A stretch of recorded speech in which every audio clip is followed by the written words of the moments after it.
Belum, atau gini dulu, untuk topik di minggu 1, minggu 2, apakah ada pertanyaan? Silakan, sebelum saya bahas soal ini. Ada pertanyaan?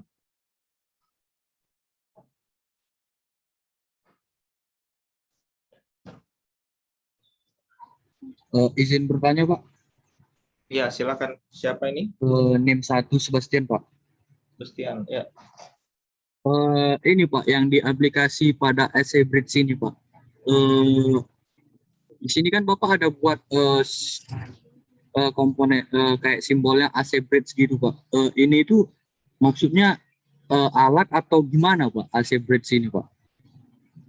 Oh, bentar ya. Aduh, nggak bisa dibuka ya. Sebentar, ini note. Pak, note saya nggak bisa dibuka. Ya, jadi AC Bridge itu rangkaian. Rangkaian ini digunakan di apa namanya, beberapa komponen elektronik. Itu salah satu penerapannya namanya jembatan AC. Kira-kira seperti itu. Sebentar ya, ini note saya nggak bisa dibuka yang ini. Itu aja, itu salah satu ini aja, contoh aplikasi rangkaiannya. Gitu Sebastian, sementara ya. Baik Pak. Berarti dia itu kayak rumus untuk menghitung AC Bridge ginilah gitu maksudnya Pak. Ya, itu kan kamu bisa lihat tuh apa namanya. Sebenarnya bukan rumusnya sih, kan itu rangkaian AC Bridge itu bentuknya seperti itu. Iya Pak. Nah, terus kemudian dari situ kita kan mau cari satu besarannya ya. Nah, itu Iya Pak. bagaimana? Nah, kita analisa gitu aja. Berarti paham Pak. Ya. Oke, ada lagi pertanyaan yang lain? Tentang sinusoid dan fasor? Iya, ini salah satu apa namanya yang sering terjadi ya, kesalahan itu di mahasiswa pada saat melakukan konversi dari dalam bentuk rektanguler ke polar atau sebaliknya. Nah, itu sering salah gitu. Akibatnya hasil akhir angkanya itu jadi salah. Nah, kalau seperti itu saya sarankan kalian apa namanya melihat ini ya, kalkulator lah. Ini contoh aja ini. Kelihatan ya share screen saya?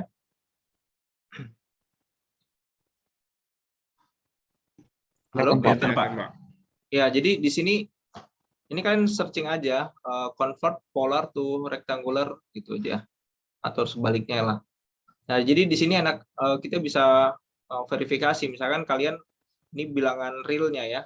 Misalkan 2 ya, 2 minus 5 gitu. J ya. Jadi kita punya bilangan rektangular 2 minus 5 gitu. 5. Jadi kita tinggal convert. Nah, ini hasilnya adalah ini kan sudah ada perhitungannya ya. R-nya berapa, terus sudutnya berapa. Jadi ini adalah dalam bentuk polarnya gitu. Ini cukup membantu lah. Baik, Jadi Pak. silakan bisa digunakan ya. Iya sih Atau Pak, perlu kemarin coba latihan soal, kan di buku itu ada latihan soal terus ada jawabannya Pak, tapi jawabannya ya. aja Pak. Saya coba hasilnya beda Pak. Mungkin salahnya dipindahin polar ke rectangular ini Pak. Ya, Jadi biasanya yang paling sering salah tuh di sini nih, arkus tangan ini loh. Sini, sudutnya tuh biasa sering salah. Kalau ini kan Pitagoras nggak ada masalah ya. Ini yang sering salah nih. Jadi di kalkulator itu apa namanya? Kalian harus hati-hati lah di situ. kalau Kadang-kadang untuk milihnya ini, sorry, bentar ya. Kadang-kadang dia milihnya itu satuannya radian, gitu. Padahal ini kita pakai degree. Nah, itu sering salah di situ. oh iya Pak. Gimana tadi? Silakan, Antonius. Untuk ujiannya nanti Pak, apa boleh buka link ini Pak? Selama ini ujiannya saya open book ya. Jadi kalian mau buka source apapun silakan. Baik Pak, terima kasih Pak. Cuman gini, kalau saya buat ujian kan apa namanya kalian harus menyertakan hasil kerjaan kalian kan. Jadi kalian harus menuliskan juga proses, misalkan dari rektangular ke polar itu dirubahnya seperti apa gitu. Nah, ini tools ini bisa digunakan untuk membantu kalian dalam memverifikasi lah, gitu ya.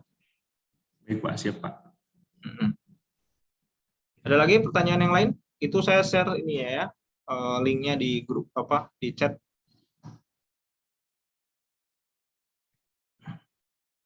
Oke, kalau tidak ada pertanyaan, saya masuk ke ini ya, ke topik yang week ketiga, itu tentang analisis sinusoid ya. Jadi kita intinya menerapkan teorema rangkaian ya, nodal analisis, mesh analisis, superposisi, Thevenin-Norton ya, sampai ke op-amp juga ya, untuk dilihat bagaimana responnya kalau menggunakan sumber arus ataupun sumber tegangan AC.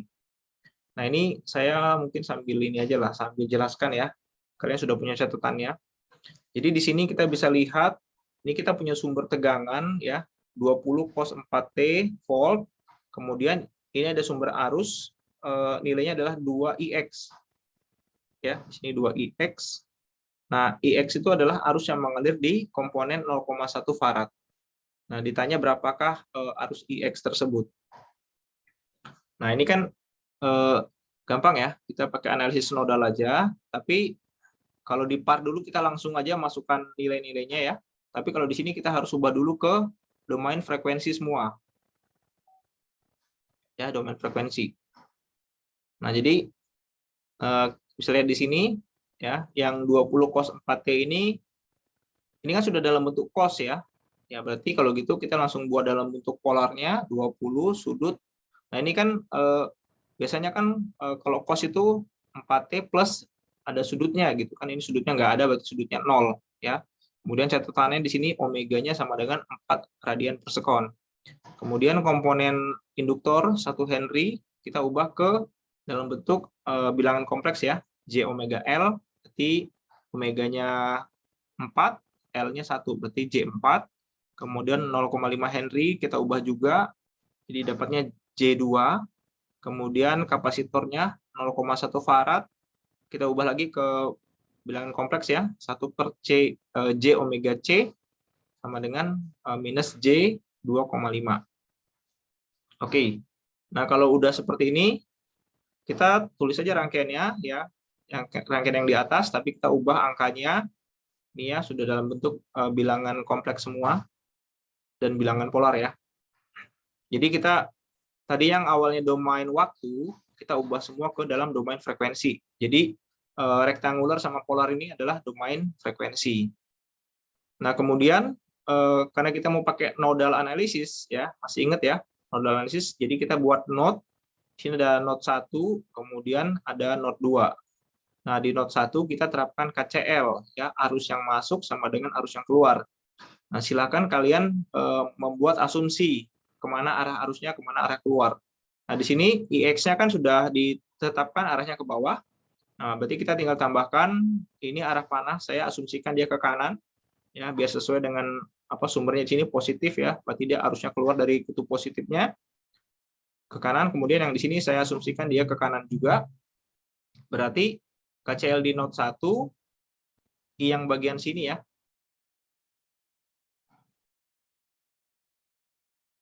Bentar. Ini ya, berarti 20 ya, minus di sini tegangannya saya sebut namanya V1 ya. Jadi 20 minus V1 per hambatannya 10 sama dengan ini arus yang kemana nih? Ke bawah ya. Berarti V1 dikurangi 0 ya, ini ground, 0 dibagi dengan minus J 2,5 ya. Kemudian ditambah dengan arus yang ke kanan yaitu V1 minus V2 dibagi dengan hambatannya, J4.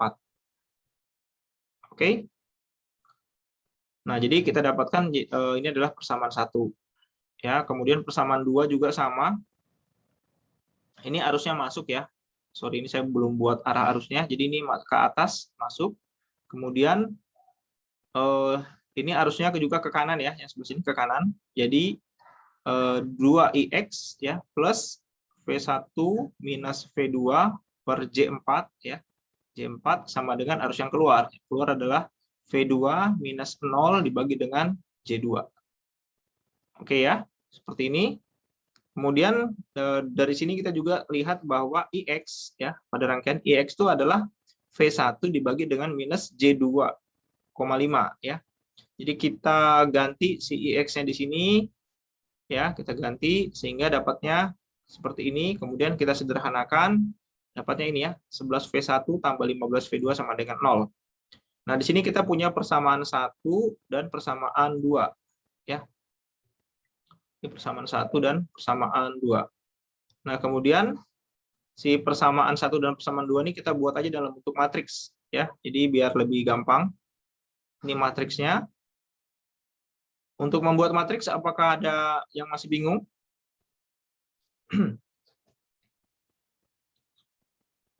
Oke, kalau nggak ada saya asumsikan udah ya. Oke. Nah, kemudian kalau sudah seperti itu, kita kan tinggal mencari berapa V1, berapa V2 gitu ya. V1 itu kan sama dengan determinan 1 ya dibagi dengan determinan yang besar. Jadi kita cari aja dulu masing-masing determinan. Ini determinan yang bagian ini dulu ya, kali silang aja. Ini kali ini dikurangin 11 kali J 2,5. Ya, kali silang dapatnya ini 15 minus J5. Nah, kemudian determinan yang 1 ya, berarti kita ganti bagian depannya dengan ini ya, 20 sama 0. Jadi ini seperti ini ya bentuk matriksnya. Kali silang lagi dapatnya 300. Kemudian yang determinan 2-nya, bagian yang keduanya yang kita ganti ya, bagian sininya dengan 20 sama 0. Kali silang lagi dapatnya minus 220. Kemudian kita dapatkan V1 ya. Ini V1-nya, kemudian ini V2-nya. Nah, kemudian arus IX. Nah, tadi kan di atas kita sudah buat IX sama dengan V1 dibagi minus J2,5. Jadi tinggal masukkan angkanya aja.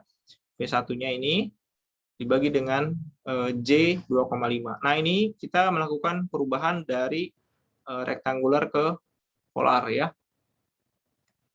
Nah, ini silakan coba kalian latihan manual, hitung manual, kemudian verifikasi dengan kalkulator tadi ya, biar jadi kalian tetap bisa mengerjakan manualnya juga ya. Nah, kemudian ini kita dapatkan, kita tinggal bagi aja ya. Jadi kalau bilangan polar seperti ini, maka 18,97 dibagi 2,5, kemudian bagian sudutnya ini kita kurangi ya, 18,43 minus dalam kurung minus 90. Ya, jadi dapatnya seperti ini. Oke, kemudian kalau kita mau nyatakan, ini kan dalam domain frekuensi ya. Nah, kalau kita mau ubah ke dalam domain waktu, maka ini adalah amplitudenya, ya 7,59. Kemudian kita buat dalam bentuk cos. Ya. Ini omega t adalah 4. Nah, kemudian tambahkan dengan sudutnya. Kalau nanti sudutnya negatif ya berarti di ini ikutin negatif ya. Tapi karena di sini positif, jadi kita tulis positif. Oke, untuk ini apakah ada pertanyaan? Silakan.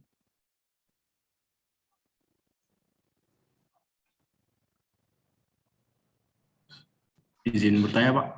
Ya. Baik, Pak. Terima kasih. Nama saya Antonius, NIM 14S 2011. Ingin Ujungnya bertanya, aja, Pak. 11 ya. Nanti kalau sebutin NIM, ujungnya aja ya, yang belakang ya. Silakan. Jadi tadi kan sumber tegangannya itu 20 dengan derajatnya 0, Pak. Ya. Semisalnya itu dia punya derajat, kita dapatkan derajatnya itu 90 lah, Pak. Ya. Jadi di proses analisis nodalnya itu kita tulis 20 juga ya, Pak? Yang ini? Yang di sini. Iya. Iya, Pak. Ya, ini lihat nih, ini kan apa namanya? Kita lihat di bawah. Ini kan kita bekerja sama ada dalam bentuk polar ya, polar. Kemudian ini ada dalam bentuk rektangular gitu ya. Nah, kalau misalkan 0 derajat kita ubah ke dalam bentuk apa namanya? Dalam bentuk rektangular itu dia J-nya tuh 0. Makanya tulis aja 20 gitu. Oh, oke Pak. Berarti beda ya Pak kalau misalnya derajatnya itu 90 Pak. Ya, Kita kita harus ubah dulu. baik Pak. Nah, ini coba saya share 20 sudut 0 derajat ya. Kita sebentar, saya share screen pakai kalkulator. Dari apa tadi? Polar ke rektangular ya. Ini berapa sudutnya? 20 ya. 20 sudutnya 0 derajat. 0 derajat. Nah, ini kan 20 ditambah 0J. nah, jadi kalau 20 sudut 0 derajat itu si bagian imajinernya itu nilainya 0. Makanya pada KCL tadi itu kita tulis 20 aja. Paham ya? Paham Pak. Nah, coba kalau kita ubah ke 90 derajat. Nah, kalau 20 sudut 90 derajat, bagian apa namanya? Bagian realnya malah 0. Ada bagian imajinernya dia 20J. Oh iya Pak. Baik Gitu. Pak.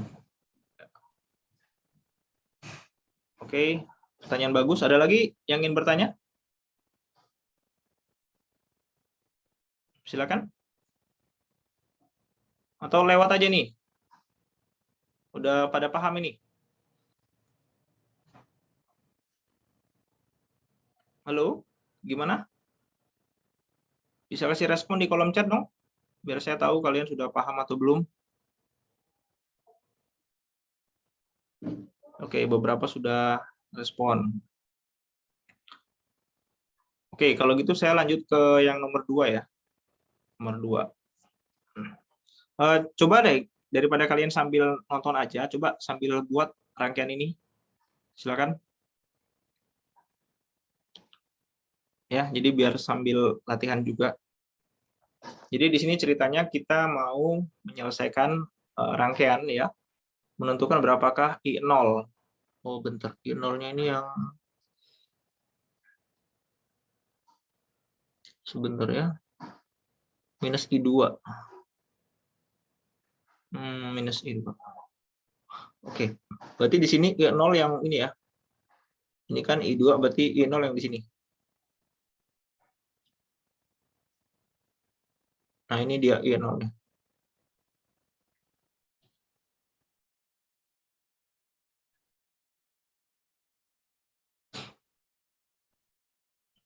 Gimana? Sudah selesai buat rangkaiannya? Sudah, Pak. Sudah. Oke. Nah, jadi di sini kan sudah kebetulan sudah dikasih ya arah loop-nya ya. Kita buat semua loop-nya itu secara jarum jam. Ini namanya I1, yang bagian sini namanya I2, bagian sini namanya I3. Oke. Kemudian di sini kita lihat juga semua sudah dalam bentuk bilangan kompleks ya. Ada yang dalam bentuk polar, 5 sudut 0 derajat. Ini juga sudah ya, 20 sudut 90 derajat. Kemudian ini sudah minus J juga ya. Oke, jadi nggak perlu lagi kita rubah ke domain frekuensi. Nah, karena kita di sini mau menyelesaikannya dengan mesh analisis, nah berarti kan kita pakai KVL untuk masing-masing mesh ya. Di sini kita pakai KVL untuk di mesh yang pertama. Yang pertama, ya masih ingat ya, KVL bahwa jumlah tegangan dalam satu loop tertutup itu sama dengan 0. Gitu ya. Nah, jadi di sini kita jumlahkan ini ya. 8. Ini J10, sorry, ini belum ketinggalan. Ya, jadi kalau mau cepat itu caranya gini. Ini kita jumlahin dulu semua. Ya, jadi 8 tambah J10 tambah minus J2 dikalikan dengan I1. Nah, gitu ya. Habis itu kita kurangkan dengan ini. Ya, jadi kita kurangin dengan minus J2 kali dengan I2, habis itu kita kurangin juga dengan yang ini. Ya. Minus J10 kali dengan I3. Gitu. Kalau untuk seperti ini apakah ada yang masih bingung? Cara cepat aja. Izin bertanya Pak. Ya, siapa ini? Sebastian. Sebastian Pak, NIM 1 Pak. Pak, Ya. kalau ini kan yang I2-nya ini kan arah apanya ini kan Pak, kalau dilihat dari sini kan berarti yang minus J2-nya ada 2 kali, terus sama ada 4. 4-nya kenapa nggak ikut Pak? Ini jadi ini kan kita fokus di mesh yang satu ya, mesh satu ya, berarti yang ini. Oke. Nah, caranya yang penting itu gini, kita pakai arah loopnya semua searah semua ya, jadi searah jarum jam semua. Nah, terus cara pakainya gimana? Jadi kita jumlahkan dulu, ini ya, kita jumlahkan dulu arus yang ada di mesh pertama, komponen yang ada di mesh pertama dikalikan dengan arus I1. Jadi kita jumlahkan 8 tambah J10 tambah minus J2, ini ya, kalikan dengan I1. Nah, habis itu kita kurangkan dengan ini misalkan J10 ini kan bukan hanya punya mesh 1 ya, punya juga mesh 3. Jadi kita kurangkan dengan akibat dari mesh 3, yaitu kita kurangkan minus ya. Ini yang ini dulu. Yang ini dulu ya. Minus J2 ini kan dipakai juga oleh I2 gitu ya. Jadi kita kurangkan minus dalam kurung minus J2 ya dikalikan dengan I2. Ya, yang ini nggak usah diperhatikan dulu sama yang ini. Kenapa? Karena kita masih fokus ke mesh 1 aja. Gitu. Kemudian kita kurangin juga dengan minus ya J10 kalikan dengan I3 gitu. Ini dia. Gitu, Sebastian. Oh, paham, Pak. Berarti yang di dekat mesh 1 dulu yang dihitung gitu Pak, untuk Iya, persamaan pertamanya gitu Pak. betul. Oke, kemudian kita lihat yang mesh 2 ya, mesh 2 nih. Jadi kita jumlahkan dulu ya yang ada di mesh 2, berarti 4 ya. Ini 4. Kemudian kita tambahkan dengan minus J2 ya.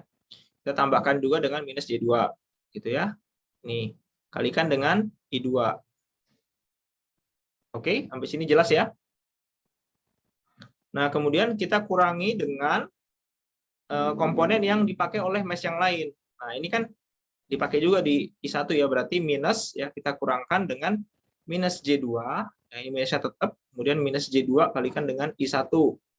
Kemudian kita kurangi juga minus ya, minus J2 dikalikan dengan I3 gitu.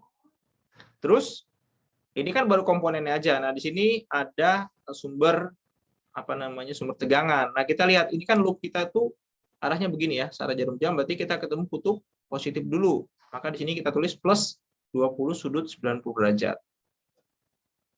Oke, untuk yang KVL pada mesh 2 ada pertanyaan? Udah jelas? Jelas Pak. Oke. Nah, habis itu lihat di sini kan ada 3 ya, ada 3 arus yang tidak diketahui, I1, I2 sama I3. Nah, di sini kita baru punya 2 persamaan. Nah, berarti kalau ada 3 yang tidak diketahui, maka minimal setidaknya ada 3 persamaan. Nah, kita harus cari lagi persamaan 1. Nah, dari mana persamaan 1 lagi? Kita lihat di mesh 3. Lihat di mesh 3 ini kan arus ya, kita melihat arus mesh-nya berapa. Yang namanya arus mesh itu kan yang ini ya. Yang ke sini arus mesh-nya ya. Jadi di sini kita lihat I3 itu sama dengan ini ya, 5 sudut 0 derajat. Ya, I3 sama dengan 5 sudut 0 derajat. Nah, kalau sudah I3-nya kita substitusi ya, ini kita substitusi ke persamaan 1 dan persamaan 2 yang memiliki nilai I3. Ini ada I3-nya, ini juga ada I3. Oke ya. Jadi persamaannya lebih sederhana ya. Jadi seperti ini dan seperti ini. Nanti silakan ya kalian ulik sendiri ya. Cobain dapat nggak hasilnya seperti ini. Kalau udah, ya selanjutnya kita tinggal buat dalam bentuk matriks ya. Kedua persamaan tadi sama ya, sama seperti cara sebelumnya. Kita cari determinannya aja biar gampang. Ini determinan yang pertama. Kemudian ini determinan yang kedua. Nah, kenapa kita tidak cari determinan yang satu? Karena tadi kan yang dicari itu adalah si I0. Oh, bentar. Nah, ini I0 ya. Nah, ini I0-nya. Kita lihat di sini I0 itu kan akibat dari mesh 2 ya. Jadi kita cukup cari determinan 2 aja. Nah, makanya di sini Kita cari aja determinan 2-nya berapa. Ya, kita ganti yang bagian ini, keduanya, diganti dengan yang ini. Ya. Jadi ini adalah J50, ini minus J30. Kali silang, dapatnya ini. Maka I2-nya adalah ini ya, delta 2 dibagi dengan delta. Ya, langsung dibagi. Ya, ini kita bagi dapatnya seperti ini. Oke. Nah, jadi kemudian tadi I0 itu kan berlawanan ya arahnya dengan minus dengan I2, jadi kita tulis minus ya. Coba kita lihat lagi di gambarnya. Nah, ini kan tadi I0 yang ke sana gitu ya. Sementara I2 itu yang ke sini. Jadi kita bisa tulis I0 sama dengan minus I2.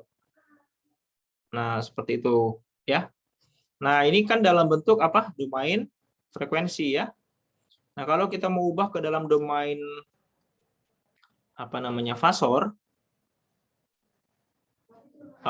domain waktu ya, maka ini bisa ditulis sama dengan apa? I0 ya, fungsi T itu sama dengan 6,12 ya, ini adalah amplitudenya, kita kalikan dengan cos. Nah, frekuensinya berapa di sini? Ada nggak diketahui? Nggak ada ya. Nah, nggak ada. Harusnya kalau misalkan mau diubah dalam domain waktu, maka harus ada informasi frekuensi di sini. Ya, jadi kita tulis saja omega T di sini ya. Omega T begitu. Kemudian ini sudutnya ya, positif, jadi kita plus 144,78 derajat. Gitu ya. Ini adalah frekuensi sudut. Nah, frekuensi sudutnya belum diketahui ya. Tidak diketahui pada soal. Oke, seperti itu. Untuk soal nomor 2 latihan ini, ada pertanyaan? Silakan.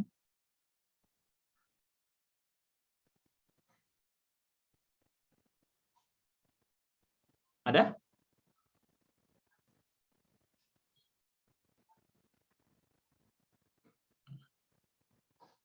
Boleh direspon di kolom chat ya. Ini semuanya biar Tidak ada, Pak. kelas kita aktif. Jadi saya paham mana yang kalian udah mengerti, mana yang belum. Ya, minta tolong ini partisipasinya kalian semua ya. Oke, ini adalah I2.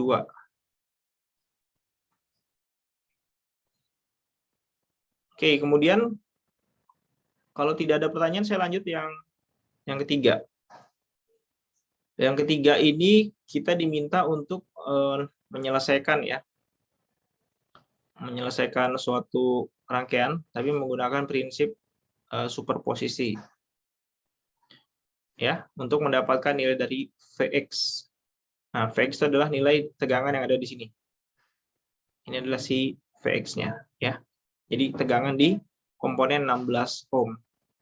Nah, kemudian diketahui Vs ya, tegangan sumbernya ini adalah 50 sin 2T ya, volt. Kemudian IS ya, sumber arusnya adalah 12 cos 6T plus 10 derajat ampere. Oke. Nah, prinsip superposisi itu kan intinya kita melihat kontribusi dari masing-masing komponen, kemudian kita lihat gimana sih tegang. Misalkan ini Vs. Nah, Vs nanti IS-nya kita copot dulu, kemudian kita lihat berapa sih pengaruhnya di sini. Kita sebut namanya V1. Nanti kemudian akibat dari IS kita sebut namanya V2. Jadi tegangan di Vx itu penjumlahan dari kontribusi masing-masing sumber. Di Vx sama dengan V1 dan V1 plus V2. Nah, di sini saya beri catatan V1 dan V2 itu masing-masing adalah sumber arus. Jadi V1 ini adalah IS ya. IS, kemudian V2-nya ini adalah si Vs ya. Oke.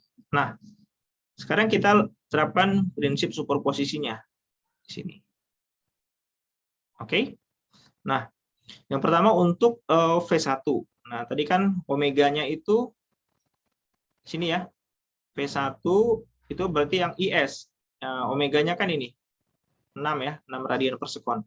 Jadi ini omeganya 6 radian per sekon. Kemudian ketika kita melihat V1 ya, berarti kan IS-nya adalah V1 ya. Jadi kita melihat di sini berapa V1-nya, maka komponen yang lain kita harus copot atau kita hilangkan. Karena di sini adalah dia sumber tegangan, maka kalau sumber tegangan itu kita short. Ya.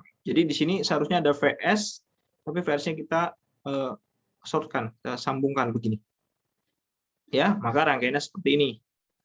Kemudian kita cari dulu impedansi rangkaian terhadap sumbernya. Jadi kalau begitu impedansinya itu untuk sampai sini ya, dua terminal ini. Misalkan ini terminal A, ini terminal B. Jadi impedansi rangkaian yang ini ya adalah ini kan 20 sama J30 ini kan seri ya. Keduanya seri, berarti kita tinggal jumlahkan aja 20 plus J30. Nah, hasilnya ini kan dengan 16 ini paralel. Jadi saya tulis 16 paralel dengan dalam kurung 20 tambah J30. Oke. Nah, ini silakan lakukan perhitungan ya. Seperti ini ya, 16 kalikan dengan 20 plus J30 per 36 plus J30. Kalau yang bingung, 1 per R ekuivalen gitu ya. Ekuivalen sama dengan 1 per R1 tambah 1 per R2 gitu ya. Silakan nanti buat dalam bentuk R ekuivalen sama dengan seperti itu. Nanti dapatnya seperti ini. Nah, kita masukkan angkanya. Jadi ini dalam bentuk rektangulernya 11,8 plus J 3,497. Kemudian ini adalah bagian polarnya ya. Oke. Nah, kemudian kita cari V1. V1 tadi ya, tegangan di yang 16 ohm. Berarti kan V1 adalah berapa arus yang mengalir dikalikan dengan Z-nya. Ya. Mungkin ada yang bingung kok bisa seperti ini. Ini kan kita sudah cari Z-nya ya. Jadi rangkaiannya menjadi seperti ini. Nah, begitu ya. Ini adalah Z-nya, impedansinya. Ini adalah IS ya. Harusnya, nah kita mau cari berapa sih tegangan di sini, gitu ya, tegangan AB atau si V1, ya berarti kan tegangan sama dengan berapa arus yang mengalir di sini, gitu ya, IS dikalikan dengan Z-nya, hambatannya atau impedansinya. IS-nya adalah 12 sudut 0 derajat dikalikan dengan impedansinya 12,31 sudut 16,5 derajat.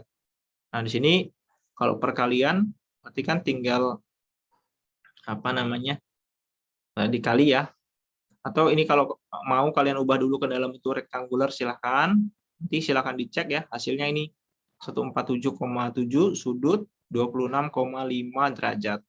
Nah, kemudian kita tinggal ubah lagi ke dalam bentuk apa namanya domain waktu di sini ya. Jadi ini adalah amplitudenya ya, ini amplitudenya. Kemudian kita buat dalam cos, kemudian tadi omeganya adalah 6, ya, jadi 6T plus sudutnya. Ini positif ya, berarti 26,5 derajat, satuannya volt. Oke, lanjut lagi untuk yang sumber arus V2. Nah, jadi kita meninjau si V2, maka V1 harus dihilangkan.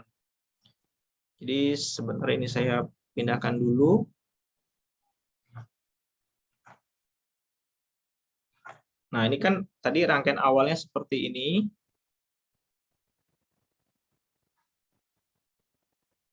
Nah, ini ya, ini rangkaian awalnya. Kemudian kita mau nyari si V2. V2 itu kan akibat si VS ini ya. Nah, maka yang ini harus kita hilangkan. Nah, kalau sumber arus kita open circuit. Jadi ini kita potong di sini, ini kita potong di sini. Jadi kan tidak ada arus yang mengalir. Makanya rangkaiannya jadi seperti ini ya, cuma 16 ohm aja yang di bagian sini. Oke ya. Kemudian kita gunakan prinsip pembagi tegangan. Nah, kenapa prinsip pembagi tegangan? Nah, yang ditanyakan di sini sebenarnya V2. V2 itu tegangan dari sini ke sini gitu. Ya, misalnya saya sebut ini yang namanya A, ini namanya B ya. Jadi V2 itu adalah tegangan dari A ke B aja. Nah, sementara di sini kita ketahui ada VS, ya. VS itu tegangan dari, misalkan saya kasih nama C. Nah, jadi VS itu tegangan dari VC sampai ke D, ke B ya. Sementara V2 itu tegangan dari VA ke VB. Jadi kan ini sangat mudah sekali diselesaikan dengan menggunakan prinsip pembagi tegangan. Jadi V2 ya sama dengan berapa hambatan di V2, yaitu 16 ya, dibagi dengan hambatan total. Jadi 16 tambah 20 tambah J 10 ya. Kemudian dikalikan dengan ini, semua kita kalikan dengan si VS, tegangan sumbernya. Ya, diketahui VS-nya adalah ya 50 sudut 0 derajat ya. Jadi silakan dikalikan seperti ini. Nah, ini di atasnya kita punya polar, kemudian ya bagian bawahnya kita punya rektangular. Nah, ini silakan kalian selesaikan. Nanti dapatnya ini 21,41 sudut minus 15,52 derajat.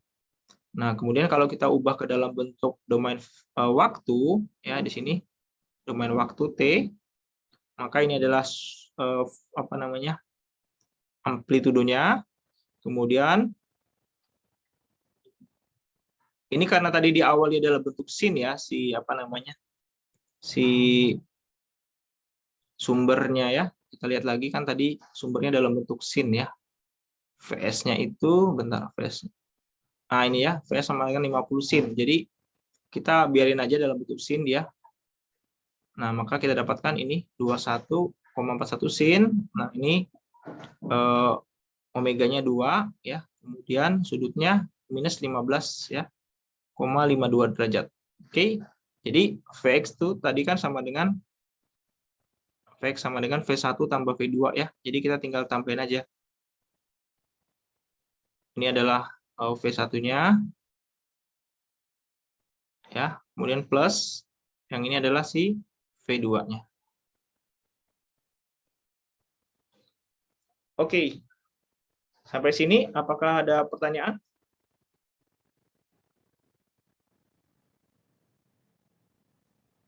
Ada? Sudah jelas? Izin bertanya, Pak. Ya. Kalau penerapan prinsip superposisi ini apakah pakai apa gini Pak, pengandaian gini kan, kalau Bapak buatnya di sini solusinya Vx itu yang V1 tambah V2, apakah terus seperti itu Pak untuk memudahkannya Pak? Tadi pertanyaannya apakah Vx sama dengan V1 tambah V2 gitu ya? Iya Pak, apakah Vx sama dengan V1 tambah V2 itu mempermudah untuk menemukan tegangan menggunakan prinsip superposisi ini Pak? Oh, ini sepertinya kamu ini ya mungkin agak lost sedikit ya. Saya jelaskan secara umum deh. Jadi gini ya, misal itu saya punya suatu rangkaian ya. Ini misalkan seperti ini.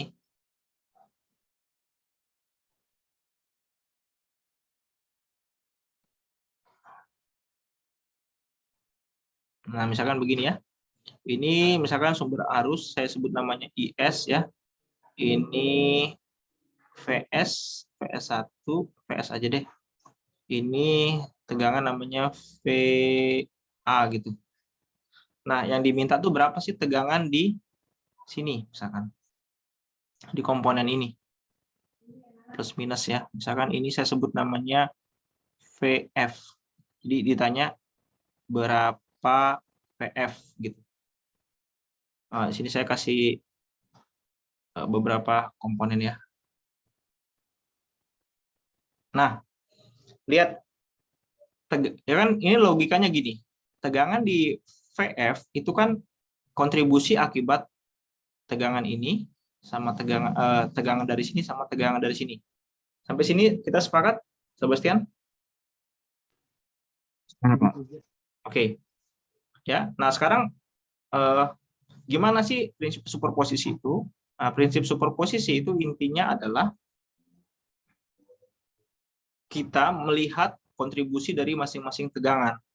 Jadi tegangan di VF, ya, kan VS ini pasti punya kontribusi ke sini, gitu kan ya, ke VF. Nah, saya sebutnya V1 itu akibat tegangan kontribusi dari VF, ya. Kemudian V2 itu adalah tegangan akibat kontribusinya si IS. Kemudian si V3 itu adalah tegangan akibat kontribusi VA, ya. Maka kalau gitu tegangan di VF itu sama dengan berapa sih V1-nya tambah berapa V2-nya tambah berapa V3, gitu. Itu konsep umum dari prinsip superposisi.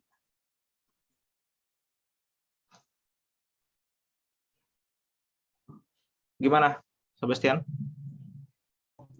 Oh, baik, Pak. Sudah mulai paham, Pak. Ya, jadi begitu. Ada lagi pertanyaan yang lain? Teman-teman yang lain silakan.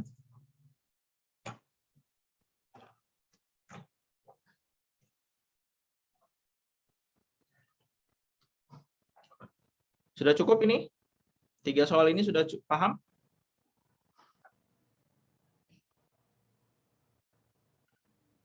Oke, kalau tidak ada pertanyaan ini untuk sesi hari ini ya, saya menyiapkan 3 soal ini aja dulu.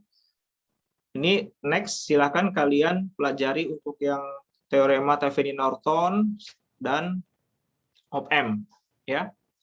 Saya minta kalian belajar sendiri, kemudian kalau ada pertanyaan silahkan di drop di e-course ya. Nanti ada teman-teman yang lain bisa menjawab juga, silahkan di sana. Kemudian karena ini tidak ada pertanyaan, saya anggapnya kalian sudah paham. Tambah berlatih silakan dilaksanakan sendiri. Kemudian minggu depan kita akan kuis. Kuis pertama ya.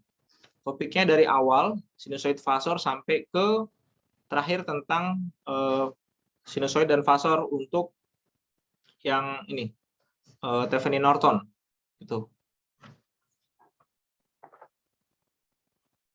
Gitu ya. Sebelum saya tutup, ada pertanyaan lagi? Tidak ada, Pak. Tidak ada? Oke, kalau tidak ada, saya rasa cukup dulu meeting untuk hari ini. Terima kasih semuanya. Selamat pagi. Selamat pagi, Pak. Selamat pagi, Pak. Selamat pagi, Pak. Pagi, Pak. Pagi, Pak. Selamat pagi, Pak.